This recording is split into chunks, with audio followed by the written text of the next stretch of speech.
საღამომშვიდობის STV3 და თქვენ უყურებთ მთავარ ამბებს 8 საათზე დღის სიახლეებით ჩვენს კორესპონდენტებთან ერთად ნანა ლეჟავა გაგაცნობთ. ადგილობრივი თვითმმართველობის არჩევნებამდე 2 კვირით ადრე ქვეყანაში პოლიტიკური ტემპერატურა იმატებს. არასამთავრობო ორგანიზაციებმა, რომლებიც წინა საარჩევნო პერიოდს აკვირდებიან, დღეს საგანგაშო განცხადება გაავრცელეს. მათი თქმით, ოპოზიციური პარტიების კანდიდატებს სხვადასხვა ოლქებში აიძულებენ უარი თქვან არჩევნებში მონაწილეობაზე. ერთადერთი პოლიტიკური ძალა, ვინც ზეწოლის ფაქტებს არ აღიარებს, ქართული ოცნება. უწყებათაშორისი კომისია კი მზადაა დამნაშავეები დასაჯოს. ქეთიხეთიშელი მუშაობდა დღეს თემაზე, ქეთი რა კონკრეტულ ფაქტებზეა საუბარი. ნანა, არასამთავრობო ორგანიზაციების ზეწოლის კონკრეტულ ფაქტებზე საუბრობენ. საუბარია მაგალითად მანისის ოლქზე, სადაც ერთიანი ნაციონალური მოძრაობის 15 კანდიდატიდან არჩევნებში მონაწილეობაზე უარი თქვა 5 კანდიდატმა. საერთო ჯამში თვითმმართველობის არჩევნებში მონაწილეობაზე უარი თქვა 32 კანდიდატმა. მიზეზად კი დასახელდა განხორციელებული ზეწოლა. ზეწოლის ფაქტებზე საუბრობს როგორც საპარლამენტო, ისე არასაპარლამენტო ოპოზიცია. ფაქტებს უკვე იძიებს პროკურატურა. უფრო კონკრეტულად გახშირებული დაპირისპირების შემთხვევები და ზეწოლის ფაქტები ნახეთ ჩვენი სიუჟეტი. გარდაბანი ფიზიკური დაპირისპირება ქართული ოცნებისა და ნაციონალური მოძრაობის მხარდამჭერებს შორის კონფლიქტში 200-მდე ახალგაზრდა მონაწილეობდა. მოგვიანებით სცადეს მისთვის ეთნიკური დატვირთვა მიეცა. დაშავებულია რამდენიმე ადამიანი.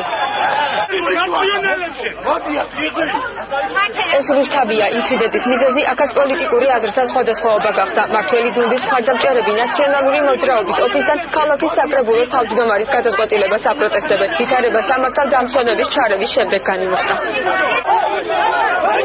ანაკლიაში ქართული ოცნების აქტივისტები საპარლამენტო უმცირესობის ლიდერებს დაუპირისპირდნენ. ინციდენტის შედეგად დაშავდა რამდენიმე ადამიანი. სამეგრელოში დაპირისპირება მოხდა დღესაც. ოპოზიცია ხელისუფლების მომხრეებს თავდასხმასა და სარეკლამო პლაკატების დაზიანებაში ადანაშაულებს.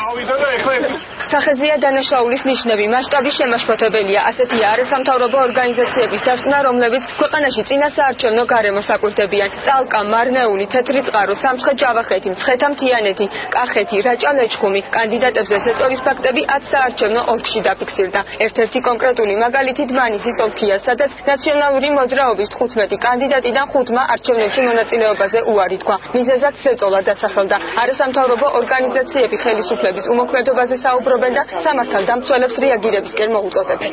საუბარი არის დაახლოებით 32 კანდიდატზე და პირზე და ჩვენ აღშფოთებას კიდევ იწვევს ისიც, რომ ოპოზიციური პარტიები უკვე 2 დღეა საუბრობენ ამ ტენდენციებზე, ისინი საუბრობენ კონკრეტულ ადამიანებზე და ზეწოლის ფაქტებზე, თუმცა ხელისუფლების მხრიდან ჩვენ გვესმის მხოლოდ და მხოლოდ განცხადებები. ეს ინფორმაცია, რაც ვრცელდება ჩვენს მიერ, რაც ვრცელდება პოლიტიკური პარტიების მიერ, წარმოშობს პირდაპირ ვალდებულებას სამართალდამცავ ორგანოებზე, რომ მათ დაიწყონ გამოძიება, დაადგინონ ის პირები, ვინც ზეწოლას ახორციელებდნენ უშუალოდ მისცენ პასუხისგებაში და მოახდინონ ეფექტური რეაგირება. განგსტერული სერიალები ასიაფასებს წინა საარჩევნოდ რეგიონებში არსებულ ვითარებას. კახა კუკავა მერობის კანდიდატი დამნაშავეების დასჯის პირობასებს. ზეწოლაზე საუბრობს კიდევ ერთი კანდიდატი დიმიტრი ლორსკიფანიძეს. ის აკონკრეტებს და ამბობს, რომ კანონსაწინააღმდეგოდ ნაციონალებიდან ოცნებაში პორტირებულები იქცევიან. კანონდარღვევის კონკრეტულ შემთხვევებს ასახელებს ნიკა მელია. ოპოზიციური კანდიდატებისგან განსხვავებით წინა საარჩევნო ვითარებაში შემაშფოთებელს ვერაფერს ხედავს მართველი გუნდის კანდიდატი.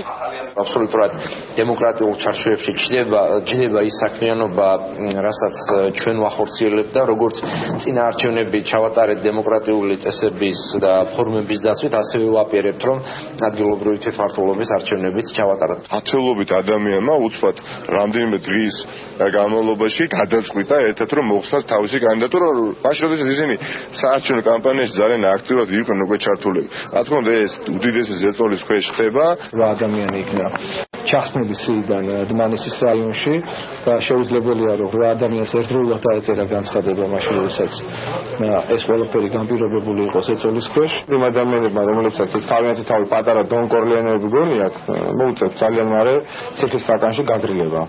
ზეწოლის შემთხვევებს უკვე სწავლობს პროკურატურა. იუსტიციის მინისტრი აცხადებს, რომ რეაგირება მკაცრი იქნება.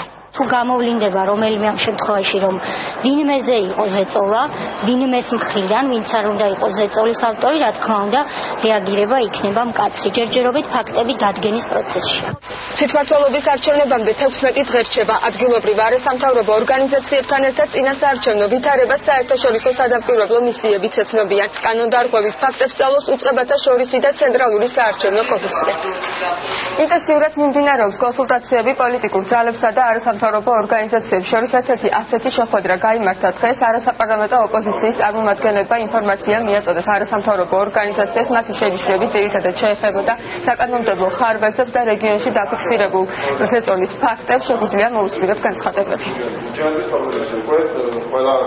მთელი წყება არის დისკრიმინაციული ჯაჭვისა, აღარ ვაფერებს ვამბობ ფინანსურ უთანაბრობაზე, რომელიც არის ჩვენთვის ამ წინასაარჩევნო კამპანიაში სერიოზული პრობლემა, მაგრამ ჩვენ ამის თაობაზე ვაპირებთ, რომ ინფორმირებულ მოვახდინოთ ჩვენი არასამთავრობო ორგანიზაციების აღნიშნული პარტიის წევრებსაც რეგიონებში, მათ კანდიდატებსაც აქვთ პრობლემები, კერძოდ მათზე ხორციელდება ზეწოლა კანდიდატურის მოხსნასთან დაკავშირებით და ეს დღეს დაგვიდასტურა სწორედ არასაპარლამენტო ოპოზიციის ლიდერებმა, რაც კიდევ ერთხელ ადასტურებს იმას, რომ მსგავსი პრეცედენტები ნამდვილად ხდება და ეს ხდება თითქმის ყველა ოპოზიციური პარტიის მიმართ.